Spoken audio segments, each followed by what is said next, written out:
ะกราบสวัสดีพ่อแม่พี่น้องทุกท่านนะฮะวันนี้กลับมาพบกับผม TAP Channel เหมือนเดิมนะฮะแล้วก็มาต่อกันในเอาชีวิตรอดภาคที่4นะฮะวันนี้เราก็แคสที่โรงเรียนอีกแล้วนะฮะเสียงดังมากนะฮะนี่สอบอยู่นะคะแล้วกับผมอยู่ไหนได้ฮะอยู่ที่โกคุณนะฮะแหลกมากฮะได้แล้วฮะเป็นมูกูบ่อนอะไรฮะนี่นะฮะจากภาคที่3เสร็จผมก็ไม่ได้อัดคลิปต่อเลยนะฮะก็ได้ไม่ได้เข้ามาเรียนหน้าหนึ่งนะฮะโอเคฮะเราก็ขึ้นไปหาTSK เหมือนเดิมนะฮะไม่มีเลยนะครับผมอยู่ไหนครับตอนนี้แหลกมากฮะจะเข้าก็เข้าฮะเข้ามาแล้วโอ้ยข้างกลับบ้านครับตอนนี้โอ้ยแหลกโอ้ยแหลกอยากจะพึ่งร้อนแย่นะครับ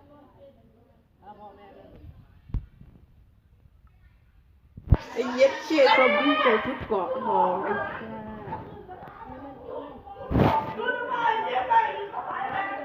ไปเงียบแน่สูตั้งฮะ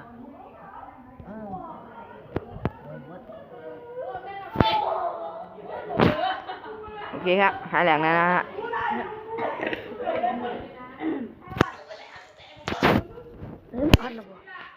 แล้วอะไรวันนี้พังเลยวันนี้นิ่งเลยไม่ขอมาผมอยู่ไหนเนี่ยครับอยู่บ้านเก่าโอ้หลังเก่าห้องเหรอมาอยู่มีนี่เราบอกว่าหนักเคสก็ได้13 เม็ดนะฮะเอาเลยนี่เรื่องบอกนี่แบบนี้ตายคือฟันบ่ได้ไอ้เหี้ยตอนเนี้ยมึงเอาก้อนมันใส่เลยนะก็จากตะเกียวตันทีดาบมันใส่เลยดาบอัพเอา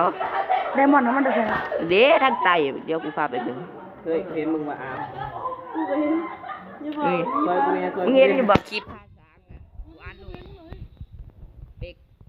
ภาษามึงไปเบิ่งรถว่ากูเอามาจะใส่นี่แหละกูเอาเนี่ยกูอันนี้แหละเป็กเลยเป็กกูเนี่ยกูอันนี้ไปกูแล้วกูก็ได้เนี่ยกูทอดจูนตามมาตายบ่มายุบฟองกูได้ใต้น้ำนะเฮ้ยกูอยากตายไว้แม่กลับเพื่อนมาได้ไหมนี่ลืมบอกนี่นะเฮ็ดฟ้ามันนี่นำนี่บักบูมเฮ็ดเด้บักบูมอันนั้นมันมีหยังก็วะสุกาเคน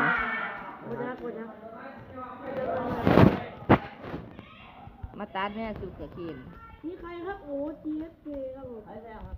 มาตั้งสมุดหนังสือมาเที่ยวเลยไปเยอะแค่กระหายบุกปะผู้ร่างกายมันคือผู้ลงเที่ยวนี่ว่าซอมบี้หลายแล้วอันนี้หาทานกันพาไปทำทานบวมไปนอนซะก่อนนะปีกดินี่มันมีอยู่บนนอนกี่อันดีกูไปหายางหาปีกมันอยู่เงื่อนขาดแต่ความตาย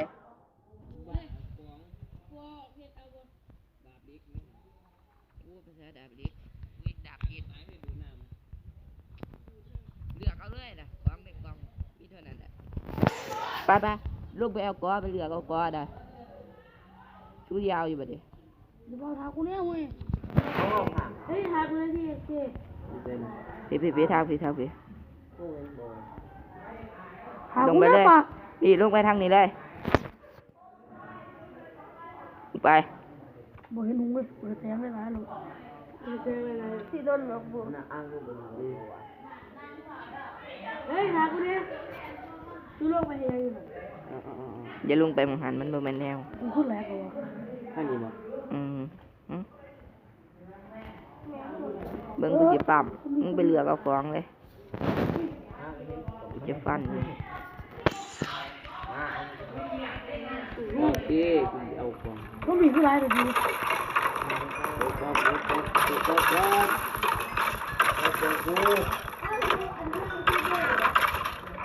นี่แหละกูได้วิวกัน เด็กเลย ฮะเก็บอยู่ในกล่องไปเอาเลย เอาได้ยังไง เอาได้เนี่ย ไปเกลือเหรอ อย่าใส่ฟุ้งเฟือยเด้ออย่าใส่ฟุ้งเฟือยเด้อเผ็ดสิได้ ไม่ทราบดาว โอเคโอเค มันโปะ กินคนนู้นก็ได้แบบลายนะ เอาไปก่อน นี่มาเอาในกล่องบุต้องคาบเบิ่งดู ครับดาวไปอยู่กับพวกเลยเขาไม่การไม่ติดลูกค้าตอนนี้อันนึงที่แล้ว11คน คาบดาบคนละเล่มเลย คนละดาว คาบเลยก็เอาลาพีไปอาบนะ เอายังนะอาบนะเฮ้ย ลาพีด เอาเพื่อเป็นเลยมันต้องยี่ห้อ ไป บุก ภาษาจีนไปครับนะอยู่ภาคอีสานนะจังหวัดมุกดาหาร เป็ด ไปที่บ้านใกล้ มาฟาร์ม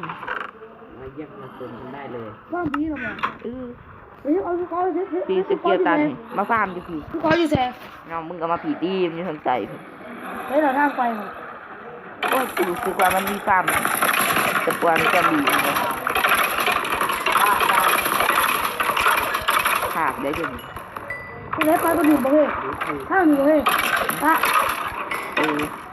แต่บอกบ่แม่นชาเลย โอ้มากเลย ทางไม่ล่าสุดเลยโอ้ยแหลก มากจริงๆอ่ะ โอ้ยบูมเขาเลยแหลกเลย ทางไหนบูทางไหนปะ ฮะน้ำหมกบูมเลยนะ เราไปกินเลย เอาดากูเอาซัดเอามาเนี่ย มึงหมดได้สีฟ้าหมดก่อนนะ บัว ดาไอ้ ในลิงสกายเลยสีเสียเนี่ยมันมองงาม นี่หัวอยู่บ่พี่ เฮ้ยกูพ่อไปนะมึงอ่านใส่ตัวน่ะ หัวปูนให้หัวปูน พ่อไปหาปลาหน่อย มึงโหดตัวไหน ครับ กินหัวปูนเนี่ยอะไรมาใส่มึงโหดตัวไหน มันคงอยู่ด้วยครับเราไม่ได้ไปซื้อของ มึงพ่อไปแล้วว่าเหมือนปะใกล้มึงมันหมดทีมึง เฮ้ย เย้ เสียกบอกนรกมาแนบปาก บัวสีบัวสีบัวสีบัว เดี๋ยวบอกเดี๋ยว บัวสีบัวสีบัวสี เอาแนวไหนบัน อ่ะไปหาเอาอันที่ว่ายังก่อน ไปเรื่อยเดี๋ยวไม่เป็นไรเลยโอ้ ไปเรื่อยคุดคุดซะ ปลาลงไปคูดนะ เดี๋ยวไปคลิปอยู่เวลมีเลยเฮ้ยชูจังเลย แล้วมาปั๊มเนี่ยแกะเหี้ยอาหารมีอยู่บ่ ทางไหนเราแมงมึงคลิปอยู่มึงได้หรอเรื่อยยังวะ อาหารก็บ่มี อย่าไปมึงนั่นเด้อ อาหารมีอยู่ มามึง กู นั่น ไปขาไก่อะไรมา คนมันบุ้งเว้ย มาเอาในกล่องเท่านั้นแหละเบอร์เนี่ยเบอร์ตู อันนี้ก็เอามาเฮ็ดได้เลย อะไรสุกาเคนเด้คือบ่มีใครมาเก็บเนี่ย อันนี้นะ เฮ้ยกูต่อคิวด้วยเป็น 1.0เด้ มึงอยู่โซน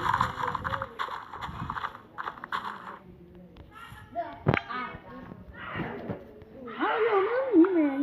น่าให้รูดอีกว่ะ ดึงคือดิ รูดดูเถอะวะ มึงอยู่โซนแค่นี้ มันเขามากกูแลกเลยได้บัด เออได้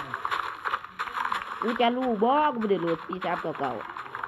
โหลดแน่ กูนึกเนี่ยปิดบอกให้อยู่ก่อน มันกูบ่ได้รุดดอก เดี๋ยวกูนึกหน่อยอยู่ มันหนัก1.0.0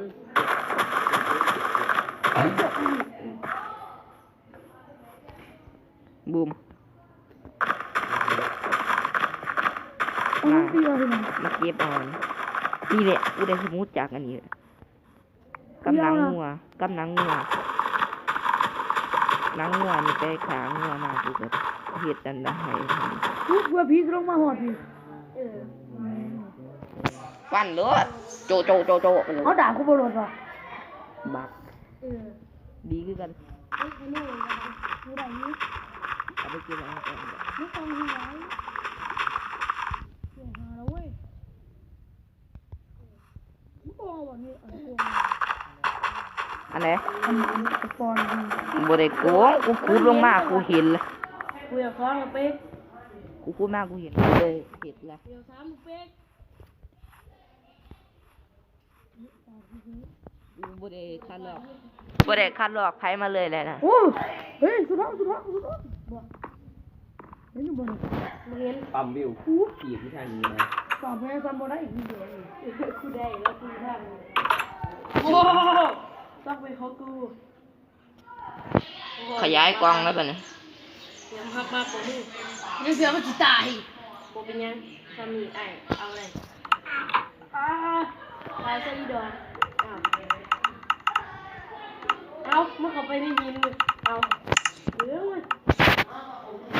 โอ้สุดโอ้ my god สุดเดี๋ยวมาสุดถึงบอกเอาให้เลย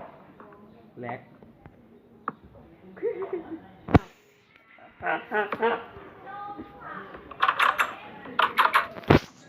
ต้องได้เปิดปีดหมุนใหม่เลยอืม นั่งเขาไปไก่มันโอเคโบเอากูคู่โผล่มาตุ๊ก เอ้ย ไอ้แม่ เดี๋ยว กูเห็นเพจ2 จุดเลย โอ้ปิดช่องก่อนทุกคนได้เห็น แต่กับบ่โอ้โหเอาไปเห็นหยังเบิดล่ะ10 ก่อนผู้ใด โอ้หาก่อนยืนน้ำกูเลย เออ โอ้มาเนี่ยยืด เอามาแม่ดาบอ้ายนะ เด็กมึงจะเถียง ยืดปิดแอร์ มึงเย็นกู เฮ็ดได้หยังกูได้สิขุดฟอร์จูน เอามา เดี๋ยวหากู เจ็ดมึงสิไปขุดหยัง กูจะคุดบนหัว ใช่ มาเอามาหน้าบริ สิขุดหยังอะสิขุดหยัง กูเจ็บที่ปั้มแย่ อีกแล้วเจ็บ เจอกูในหน้าปะ เดี๋ยว ท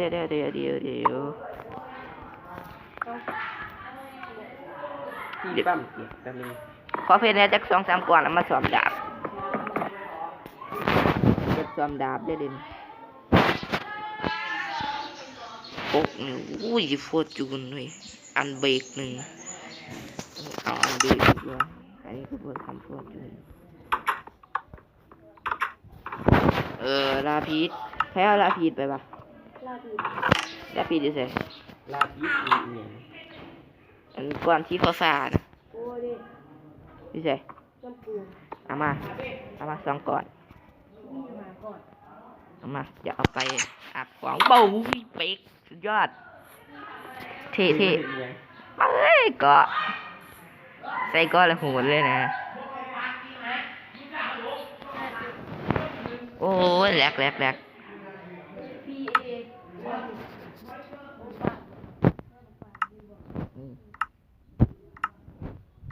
สี่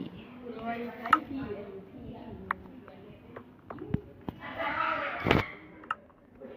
2ชุดได้แล้วนะฮะอันเบรกหนึ่ง มึงก็มาสมดามึง สามยังบ่มีผิด เทคเอาอาร์ไม่ยังหาก่อน ใส่ได้เลย ให้เราดูได้จะไม่ค่อย ต้องไอ้ทีเดียวเดี๋ยวกูยืด เอามึงเอาบอกกันนะมาแต่ใส่อีก กูเอา ไปเดี๋ยว เดี๋ยวโปรตี อย่าปูดี เอาตาย กูถ่ายวิดีโออยู่บนนี้ ถ่ายเลยเนาะ ถ่ายแล้วกูจะให้พี่แตกกับแบบนี้ คิดไป คิดไปเลย อย่าพูดปากห่วยหายหยาดเด็ก โปรเอาดี อย่าปู โอ้ อย่าปูขอจบคลิปเพียงเท่านี้นะฮะ เย